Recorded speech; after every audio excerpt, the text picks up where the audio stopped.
चौथा नंबर सवाल। ठीक है, चौथा नंबर सवाल है, बड़ा बहुत अच्छा सवाल है। इसमें कहता है, देखिए ये आपका एनसीईआरटी बुक है, देख लीजिए, है ना, गणित कक्षा 10, ये आपका एनसीईआरटी बुक है। ठीक है, और इसमें से हम लोग अभी ये वाला क्वेश्चन कर रहे हैं, प्रश्नावली 3.3। ये सारा तो इसका पहला वीडियो दे चुके हैं 1 नंबर में। अब ये 2 नंबर 3 नंबर 1 नंबर हो चुका है, आपका 2 3 भी हो गया। अब चौथा नंबर सवाल कहता, एक नगर में टैक्सी के भाड़े में एक नियत भाड़े के अतिरिक्त, नियत मतलब निश्चित भाड़ा, भाड़े के अतिरिक्त चली गई दूरी पर भाड़ा सम्मिलित किया जाता है। अगर एक्स्ट्रा दूरी जाता है तो उसको भी भाड़ा में ऐड किया जाता है। तो 10 किलोमीटर दूरी के लिए भाड़ा 105 रुपया देना पड़ गया, और 15 किलोमीटर दूरी के लिए 155 रुपया नियत भाड़ा भाड़ा तथा प्रति किलोमीटर की भाड़ा क्या है। तो एक व्यक्ति को 25 किलोमीटर यात्रा करने के लिए कितना भाड़ा होगा। सवाल कहता है कि नियत भाड़ा, और यानी कोई निश्चित दूरी के लिए नियत भाड़ा है, इसके बाद एक्स्ट्रा दूरी जब जाता है तो एक्स्ट्रा भाड़ा लिया जाता है। तो एक व्यक्ति 10 किलोमीटर एक्स्ट्रा गया तो उसको 105 रुपया भाड़ा देना पड़ा, और एक व्यक्ति 15 किलोमीटर गया तो उसको भाड़ा देना पड़ा 155 रुपया। तो कहता नियत भाड़ा कितना है और एक्स्ट्रा कितना रुपए प्रति किलोमीटर दर के वो भाड़ा जोड़ रहा है। फिर कहता इसके बाद कि कोई व्यक्ति अगर 25 किलोमीटर यात्रा के लिए कितना भाड़ा देना पड़ेगा, अगर 25 किलोमीटर गया। ठीक है, तो यहाँ पर मान लेते हैं, माना कि टैक्सी का नियत भाड़ा 100 रुपया, यानी ये फिक्स है, कितना ही लगेगा 100 रुपया, और अतिरिक्त भाड़ा एक्स्ट्रा अतिरिक्त भाड़ा y रुपया प्रति किलोमीटर, y रुपया प्रति किलोमीटर है। ठीक है, इसीलिए केस फर्स्ट में, यानी पहला स्थिति कितना दूर गया भाई, पहला गया वो 10 किलोमीटर एक्स्ट्रा, तो 100 रुपया तो उसको लगेगा ही लगेगा, निश्चित है ना, 100 रुपया लगेगा। और 10 किलोमीटर एक्स्ट्रा गया तो 10 गुना वाई कितना हो जाएगा, 10 वाई रुपया, और देना कितना पड़ा उसको भाई, कुल रुपया 105 रुपया। ठीक है, 105 रुपया देना पड़ा। ये समीकरण हमारा हो गया एक। ठीक है, कोई दिक्कत। अब क्या है सेकेंड केस में, केस सेकेंड, अब क्या एक उसको भी तो 100 रुपया देना पड़ेगा नियत भाड़ा। अब ये व्यक्ति गया 15 किलोमीटर एक्स्ट्रा, तो 15 गुना वाई तो 15 वाई। ठीक है, और टोटल कितना इसको देना पड़ा 155 रुपया, समीकरण 2। तब फिर निकालेंगे 25 किलोमीटर के लिए, फिर केस थ्री। ठीक है, अब 100 रुपया तो इसको देना ही पड़ेगा, अब 25 किलोमीटर एक्स्ट्रा जाएगा तो 25 गुना वाई तो 25 वाई रुपया इसको लगेगा। अब बराबर में, यानी इतना बराबर ये हार्ट, ये निकालना है क्या रुपया होगा। ठीक है, चलिए समीकरण 1 से, चूंकि प्रतिस्थापन विधि से बनाना है इसलिए देखिए x बराबर x जोड़ 10 y बराबर 105 है, तो x बराबर कितना हो जाएगा, 10 इधर आ जाएगा तो 105, और घटा में 10 y, इसको हम लोग समीकरण मान लेते हैं। ये समीकरण तो नहीं है, ये 3 मान लिए। ठीक है, कोई दिक्कत। चलिए अभी x का मान रख देंगे समीकरण 2 में, x का मान समीकरण 2 में रखने पर, किस में रखने पर, 2 में रखने पर। ठीक है, समीकरण 2 क्या, x प्लस 15y बराबर 155, और x बराबर कितना, x बराबर 105 माइनस 10y प्लस में 15y बराबर में आपका है 155। ठीक है, अब देखिए ये दोनों सॉरी वाई वाला बिना अंक वाला, इसको इधर ले आइए, ये दोनों पहले जोड़ घटा कर लीजिए, जोड़ घटा तो 15 में से 10 घटेगा तो 5y, अब बराबर ये 155, इसको उठा के इधर ले आइए, ये हो जाएगा आपका इधर घटा में, कोई दिक्कत। जोड़ भी कर लिए, इसको उधर उठा के फेंक भी दिए। चलिए 5y बराबर, अरे बहुत आसान है, 5 में 5 घटेगा तो 0, और ये कितना बचेगा जी, 5 में से 0 घटेगा तो 5, एक में गया खत्म, 5 एकम 5 अपन रहे हैं 50, यानी y बराबर 10 लिखला, y का वैल्यू 10।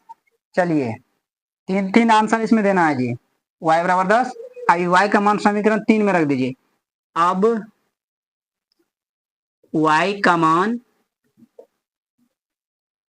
समीकरण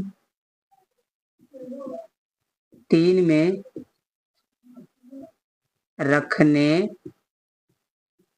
पर, समीकरण 3 क्या है, x बराबर 105 घटा 10y तो 105 घटा 10 गुने यहाँ 10 है, 10 दहे क्या हो जाएगा 100, कितने बचेगा 5, है ना। अब केस 3 ले लीजिए, केस 3 क्या है x प्लस 25y, x निकला 5, 25 और y निकला 10, तो कितने हो जाएगा, सब जोड़ जाड़ दीजिए, 5 25 दहे के 250 यानी 255। अतः टैक्सी का नियत भाड़ा x माने थे जो निकला 5 रुपया, अतिरिक्त भाड़ा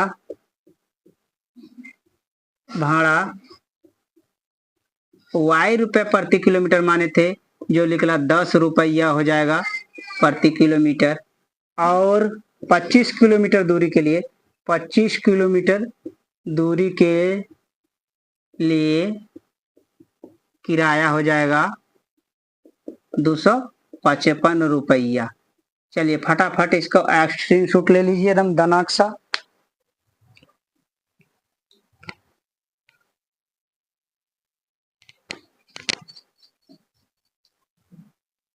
अगला 5 नंबर सवाल है, कहता है यदि कोई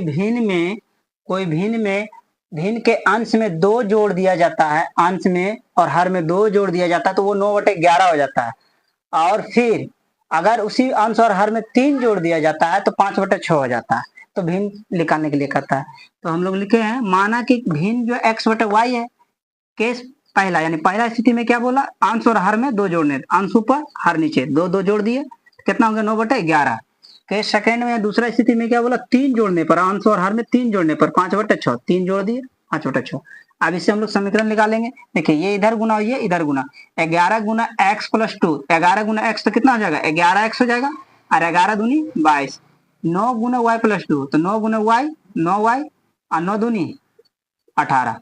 देखिए इसको इधर ले आइए, इस अंक को इधर भेज दीजिए, ये 11x और ये अपना इधर आ जाएगा, माइनस में 9y और बराबर में क्या हो जाएगा 18 माइनस 22, तो 11x माइनस 9y बराबर कितना ही घटेगा, तो 12 में 8 घटेगा तो 4। ठीक है, समीकरण 1। आप सेकंड स्थिति वाला देख लीजिए, इसको भी वही काम करना है, इधर गुना ये इधर गुना, तो ये हमारा 6x हो जाएगा, अछतिया 18 हो जाएगा, बराबर 5 गुना y प्लस 3, तो 5 गुना y 5y प्लस 5 दिया 15। देखिए प्रतिस्थापन विधि से बनाना है, तो इसको क्या करना है, खाली 18 को इधर भेज दीजिए, 6x का 6x रहने दीजिए। ठीक है, 6x का 6x हो जाएगा, ये 5y प्लस 15 इधर माइनस में 18, तो 6x बराबर कितना हो जाएगा,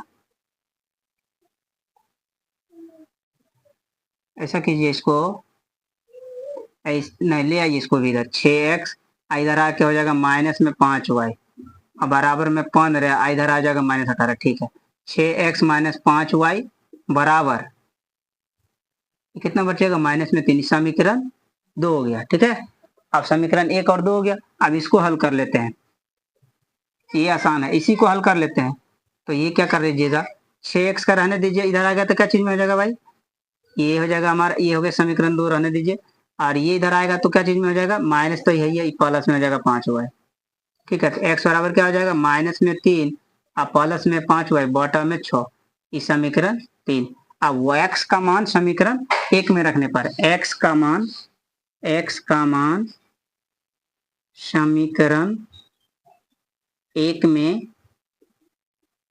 रखने पर, समीकरण 1 यही है, 11x माइनस 9y बराबर माइनस 4, तो x के जगह रख दीजिए 11 माइनस में 3 प्लस में 5y और बॉटम में 6 घाटा में 9y, न कुछ तो इसके नीचे 1 बराबर में माइनस 4, न कुछ तो इसके नीचे भी 1 है। ठीक है, इनका जोड़ 6 का लघुत्तम कितना 6 हो जाएगा, 6 का लघुत्तम 6, अभी तो 1 नहीं रह जाएगा, 1 गुना कर दीजिए, 11 गुना 3 तो 11 3 33, जोड़ है तो जोड़, 11 5 55y, माइनस है तो माइनस 1 से भगा देते 6 हो जाएगा, और 9 6 का 54 बराबर है माइनस 4/1। अब देखिए इधर गुना और ये इधर गुना, तो इतना 1 से गुना करेंगे इतने रह जाएगा, है ना 54y, तो माइनस में 33 अब प्लस माइनस माइनस, तो 55 में 54 घट जाएगा तो कितना बचेगा, एगो वाई, है ना। आई हो जाएगा 6 चौका 24। अभी 33 इधर आ जाएगा तो y बराबर क्या हो जाएगा, -24। इधर आएगा तो प्लस में, कितना बचेगा, y बराबर 13 में 4 घटेगा तो 9, यानी y बराबर कितना आया, 9 आ गया, y बराबर 9। अब y का मान रख दीजिए, y का मान समीकरण 3 में रखने पर, समीकरण 3 में रखने पर समीकरण 3 क्या है, x बराबर -3 प्लस 5y, अब बटन में 6, -3 प्लस 5 गुना y का मान 9 बटा 6, माइनस में 3 प्लस 9 6 9 5 45, 6 कितने बचेगा, 42 बटा 6, काट दीजिए 7, x का मान आ गया 7। अतः भिन्न बराबर क्या माने हैं, भिन्न हम लोग क्या माने हैं, भिन्न है x बटा y। x कितना निकला 7 और y कितना निकला 9। ये हमारा हो गया आंसर। फटाफट स्क्रीनशॉट ले लीजिए फटाक से।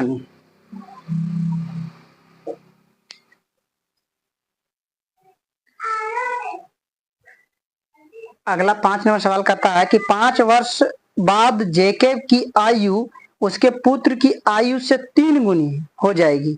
अब 5 वर्ष पूर्व जेकेब की आयु उसके पुत्र की आयु की 7 गुनी थी, तो उनकी वर्तमान आयु क्या है। ठीक है, तो माना कि जेकेब की वर्तमान आयु x वर्ष है और उसके पुत्र की y, ठीक है, y वर्ष, ठीक है, जेकब की आयु x वर्ष और उसके पुत्र की आयु y वर्ष है वर्तमान में। तो केस पहले में क्या था, 5 वर्ष के बाद, तो 5 वर्ष के बाद जेकब की आयु कितना हो जाएगा, x + 5 हो जाएगा और उसके पुत्र की आयु कितना हो जाएगा, y + 5 वर्ष हो जाएगा। तो सवाल क्या कहता है, तो जेकब की आयु जो अपने उसके बच्चे की आयु की 3 गुनी हो जाएगी। तो जब ये 3 गुना हो गया तो अगर हम इसमें 3 गुना कर देंगे तो दोनों क्या हो जाएगा, बराबर हो जाएगा। इसको समीकरण निकालिए, x + 5 और 3 गुना y तो 3y आप प्लस में, आओ जी ऐसे कहला कर रहे हैं, कर लीजिए 3y + 5 दिया 15, ठीक है। अब इसको ले जाइए उधर तो क्या चीज में हो जाएगा, 3y प्लस में 15, इधर ले आइए इसको घटा दीजिए, ठीक है। तो x बराबर कितना हो जाएगा, 3y आई जोड़ 15 में से 5 घटेगा तो 10, समीकरण 1 हो गया, ठीक है। अब फिर क्या करता है सेकेंड स्थिति में, 5 वर्ष पूर्व, तो 5 वर्ष पूर्व जेकब की आयु कितना हो जाएगा, अभी से घट जाएगा 5 वर्ष, वर्तमान में से घट जाएगा तो x - 5 वर्ष हो जाएगा और उसके पुत्र की आयु कितना हो जाएगा, y में से 5 घट जाएगा, ठीक है, इतना ही हो जाएगा। x - 5 वर्ष हो जाएगा 5 वर्ष पहले और y - 5 वर्ष हो जाएगा 5 वर्ष पहले उसके पुत्र की आयु। अब इसमें सवाल क्या करता है, उसका जेकब की जो आयु है अपने पुत्र की आयु के 7 गुना, जब इससे 7 गुना है, अगर हम इसमें 7 गुना कर देंगे तो क्या हो जाएगा, दोनों बराबर हो जाएगा। ये x - 5 बराबर 7 गुना y तो 7y और माइनस में 5। अब देखिए इसको इधर लेकर चलाइए, कहाँ लेकर चलाइएगा, ऐसा कीजिए x का मान यहाँ रख दीजिए, x के बराबर कितना लाए, 3y + 10, ठीक है, 3y + 10 हो जाएगा, ठीक है। 3y + 10 -5 बराबर 7y - 5, कहाँ से भाई, समीकरण 1 से, समीकरण 1 से, ठीक है, समीकरण 1 से। x बराबर यहाँ कितना, 3y + 10 है। अब देखिए ये y है, ये भी y है, तो इस y को इधर भेज दीजिए और इस अंक को इधर भेजिए, तो 10 में से 5 घटेगा तो कितना, 5, और ये 5 ही ना आ जाएगा तो जोड़ जाएगा, ठीक है। यहाँ 7y का 7y, ठीक है, और ये वाला 3y इधर आ जाएगा तो ये हो जाएगा घटा में, तो 5 - 5 = 10, 7 में से 3 घटेगा, अरे गड़बड़ गया हो, 1 मिनट रुक जाइए, मिस्टेक, ओह सॉरी, यहाँ 7 × 5 = 35 हो जाएगा, 7 × 5 = 35, 7 × 5 = 35, ये हमारा हो जाएगा 35, और ये हो जाएगा हमारा 40। अब 7 में से 3 घट जाएगा तो 4y, 4 एकम 4, 4 दहे के 40, इसलिए y बराबर 10, तो y का मान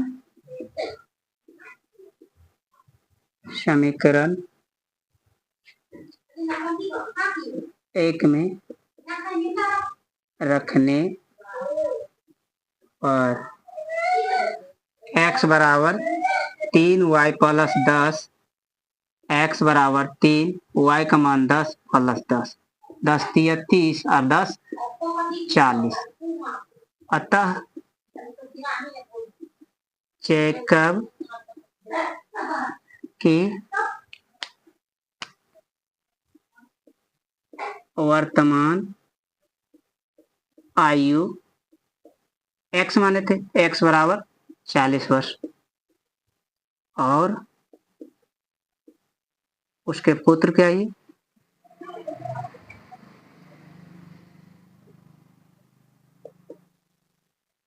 y है, y बराबर 10 वर्ष। ये दोनों आंसर हो गए।